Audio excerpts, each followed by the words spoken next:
मान्यताओं के अनुसार पंचमुखी हनुमान बजरंगबली का सबसे शक्तिशाली रूप माना जाता है। हनुमान जी ने रावण की माया को खत्म करने के लिए उससे हुए युद्ध के दौरान पंचमुखी हनुमान का अवतार लिया था।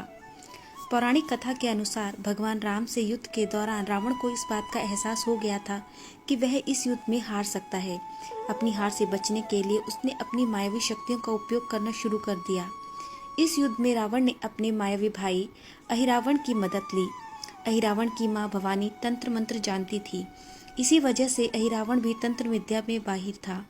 युद्ध के दौरान उसने ऐसी चाल चली कि भगवान राम की सेना धीरे धीरे करके युद्ध भूमि पर ही सोने लगी।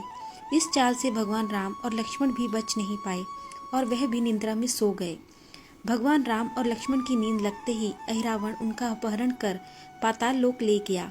कुछ समय के बाद माया का प्रभाव कम हुआ तो सेना के लोग जागे और उन्होंने देखा कि भगवान राम और लक्ष्मण वहां नहीं हैं। इस चाल को विभीषण समझ गए और उन्होंने राम और लक्ष्मण को बचाने के लिए भक्त हनुमान को पाताल लोक जाने के लिए कहा। जैसे ही भक्त हनुमान पाताल लोक पहुंचे तो उन्होंने देखा कि वहां पर उनका ही पुत्र मकरध्वज उन्हें रोक रहा है।